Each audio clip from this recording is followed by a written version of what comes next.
আসসালামু আলাইকুম। এনটিভির দর্শকদের স্বাগত জানাচ্ছি আমি স্পেশাল করেসপন্ডেন্ট জাহিদুর রহমান। দর্শক, নীল পাঞ্জাবিতে পড়া এই টকবগে যুবকের নাম ফরুক আহমেদ রেহান। তাকে আপনারা দেখতে পাবেন মেহজাবিনের সাথে। মেহজাবিনের সাথে তিনি অভিনয় করেছেন নীল সুখে। রেহান, প্রথমেই অভিনন্দন। মেহজাবিনের সাথে আপনি আসছেন ওটিটি প্ল্যাটফর্ম বিঞ্জে নীল সুখ নিয়ে। আহ, একটু অভিজ্ঞতা জানতে চাচ্ছি, মানে মেহজাবিনের সাথে অভিনয়ের অভিজ্ঞতা। ওর সাথে কাজ করার অভিজ্ঞতা সবসময়ের মতোই অসাধারণ। এটা আমার সেকেন্ড কাজ ওনার সাথে। ফার্স্টে কাজটা ছিল আরারাত। আপু খুবই সাপোর্টিভ, সেটে অনেক ফ্রেন্ডলি, আমাকে খুব সুন্দরভাবে হয়তোবা অ্যাক্টিংয়ের ইস্যুগুলো দেখিয়ে দিয়েছে। কো আর্টিস্ট হিসাবে আমি অনবদ্য বলবো। আর ডেফিনেটলি টিমেরও অনেক সাপোর্ট ছিল। ভিকি ভাই আমার ডিরেকশন দিয়েছে এটা, উনি খুবই সাপোর্টিভ ছিল। পুরো ফুল প্রজেক্টটা আমাকে ভালোভাবে ব্রিফ করেছে। So this is good. এই যে আপনি পাঞ্জাবি পরে আছে নীল সুখ লেখা, আসলে নীল সুখটা কি, মানে দর্শক এখানে কি পাবে? কতটা সুখের আমেজ পাবে? সুখের প্রতীকটা আসলে আমরা হয়তোবা নীল হিসাবেই জানি। বিভিন্ন কালার কম্বিনেশনে আমরা অনেক কিছুই জানি যে লালের মানেটা কি, নীলের মানেটা কি, প্রত্যেকটা একটা ভেরিয়েশন আছে। সো আই থিঙ্ক নীল সুখ যেটাই হয় বা না হয়, এটা দর্শকরা যখন আমাদের কন্টেন্টটা পুরোটা দেখতে পারবে তখনই বুঝতে পারবে যে কেন এই নীল সুখটা আসলে দেওয়া এই কন্টেন্টের জন্য। আহ, বাকিটা আসলে সাসপেন্স হিসাবে থাকুক। আই থিঙ্ক সবাই দেখে জানাক কেন নীল সুখ। আপনার তো ডেবিউটা হলো অনেকটা ভিলেনের বেশে, আবার এখানে এসছেন হলো অনেকটা নায়কের চরিত্রে। জি। এই পার্থক্যটা একটু কেমন যেন হয়ে গেল না, মানে নায়ক ভিলেন থেকে নায়ক। না, একজন আর্টিস্ট হিসাবে অবশ্যই ভার্সেটালিটি ব্যাপারটা থাকা জরুরি। আমিও চাই। আমি এখনো এই সাইডে অনেক ছোট, বাট আমি চাই যে সব ক্যারেক্টারের জন্য খাপ খাইয়ে নেওয়া যায়। সো ফার্স্ট ক্যারেক্টার খুবই চ্যালেঞ্জিং ছিল। ওইটাও ভিকি ভাই ডিরেকশন দিয়েছিল আরারাতে। ভাইয়া আমার প্রতি খুব কনফিডেন্ট ছিল, খুব সাপোর্টিভ ছিল। আলহামদুলিল্লাহ সেই কাজটা খুবই ভালো হয়েছে, মানুষের অনেক প্রশংসা কুড়িয়েছি। আহ, তারপরে এই কাজটা খুবই চ্যালেঞ্জিং ছিল, কারণ একটু ডিফারেন্ট, এটাতে আবার একটা ফ্লেভার পাবে। সো খুবই ভালো লেগেছে আমার আসলে কাজটা। মানে এটা একটা এক্সপিরিয়েন্স, আমি বলবো একটা গুড একটা এক্সপিরিয়েন্স, এরকম একটা টিমের সাথে, এরকম একটা ডিরেক্টরের সাথে এভাবে কাজটা করা। আহ, আলহামদুলিল্লাহ গুড। দেখা যাক কি হয়।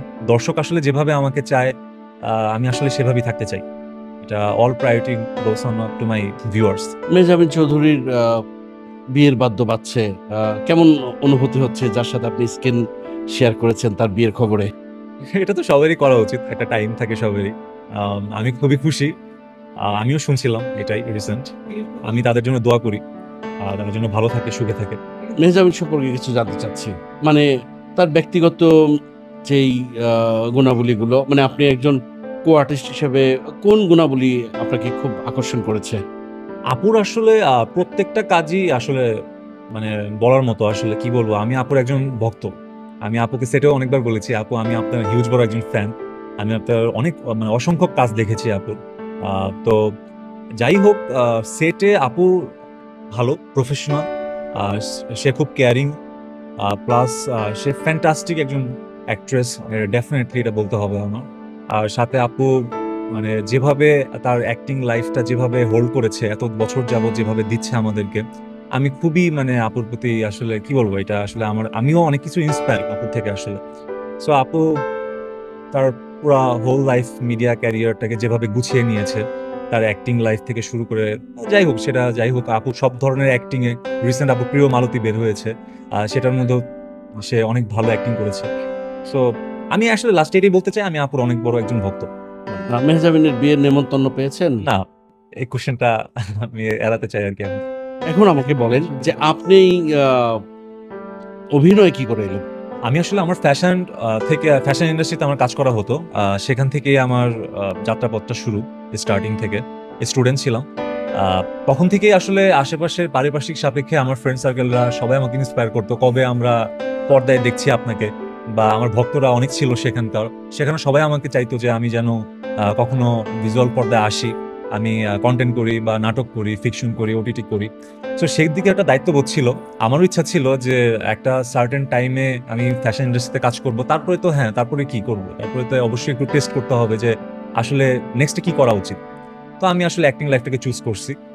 সো আলহামদুলিল্লাহ দিস ইজ গুড অ্যান্ড মানুষ অসম্ভব ভালোবাসছে, আমার কন্টেন্ট দেখছে, উপভোগ করছে।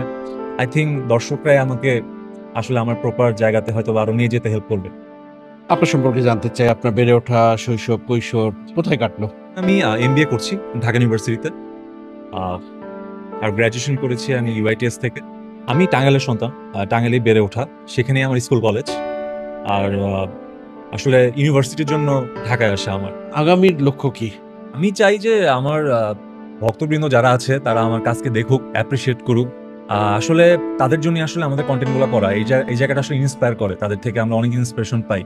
সো তারা যেন আমাদেরকে আরো দেখতে চায়, এই আশাবাদ নিয়েই আমি আসলে আগাতে চাই। ডেফিনেটলি কাজ হচ্ছে, গুড অর ব্যাড মানুষ জানাবে কেমন লাগছে, অবশ্যই সেই জায়গাটা থেকে তাদেরকে অবশ্যই কমেন্ট করবে, ওইভাবে ইনশাল্লাহ চেষ্টা করব নিজের ভালোভাবে দেওয়ার জন্য। বাট হ্যাঁ, আমি অ্যাক্টিং লাইফটাকে কন্টিনিউ করব, আর আমি কাজ করতে চাই, রেগুলার হতে চাই টিভিতে প্লাস ওটিটিতে, যদি সুযোগ থাকে সেটা ফিল্মও হতে পারে। আর অবশ্যই যদি ফ্যাশন ইন্ডাস্ট্রিতে আমি ওয়ার্ক করে যাব সাথে সাথে, আর বাকিটা তো আলাদা আলাদা ইচ্ছা। বাংলাদেশে আপনার আইকন কে? সাকিব ভাই আছে, অনেকেই তো আছে, সালমান শাহ ভাইয়া ছিল, প্লাস হলো রাজ্জাক স্যারের আমি অনেক বড় ভক্ত, নায়ক মান্না স্যার। সো প্রেম করছেন? কমপ্লিকেটেড, দেখা যাক কি হয়। সে কে? তার পরিচয়টা একটু জানতে চাই। না, আমি আসলে কমপ্লিকেটেড বলতে বুঝাইছি যে আই ডোন্ট নো, এখন আপাতত হয়তোবা সিঙ্গেল, হয়তোবা রিলেশনশিপে, আই ডোন্ট নো ব্যাপারটা আসলে কোন জায়গায় যাবে। এই ভক্তদের সম্পর্কে একটু জানতে চাই। আসলে সব ভক্তই আমার জন্য সমান, নারী ভক্ত আছে, পুরুষ ভক্ত সবাই আছে। আসলে আমার কাজ দেখে, তারা অ্যাপ্রিসিয়েট করে, সোশ্যাল মিডিয়াতে তাদের কমেন্ট সেকশন দেখি, অল গুড।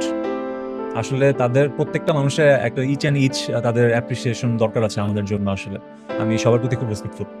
এনটিভির দর্শকদের জন্য কি বলবেন? ডেফিনেটলি, সো আপনারা দোয়া করবেন আমার জন্য, আর অবশ্যই নীল সুখ দেখবেন, কেমন লাগে অবশ্যই জানাবেন, আর অবশ্যই ইন্সপায়ার করবেন যেন ভবিষ্যতে আরো ভালো ভালো কন্টেন্ট নিয়ে আসতে পারি। দর্শক, এতক্ষণ আমাদের সঙ্গে ছিলেন নবাগত অভিনেতা রেহান। নিশ্চয়ই আগামীতে নতুন কোনো অতিথি নিয়ে হাজির হব আপনাদের সামনে। ততক্ষণ পর্যন্ত সবাই ভালো থাকবেন, সুস্থ থাকবেন, এনটিভির সঙ্গে থাকবেন। আল্লাহ হাফিজ।